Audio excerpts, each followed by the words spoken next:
সখীৰ বিয়া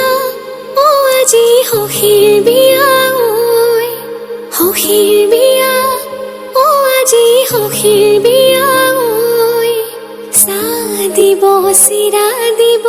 আৰু দিব দৈ চাহ দিব চিৰা দিব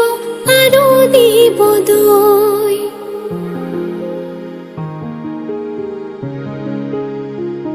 জীৱন কচু পাতৰ পানী বুলি কয় যৌৱন জানানে কালৈ কোনো ৰয় জীৱন কচু পাতৰ পানী বুলি কয় যৌৱন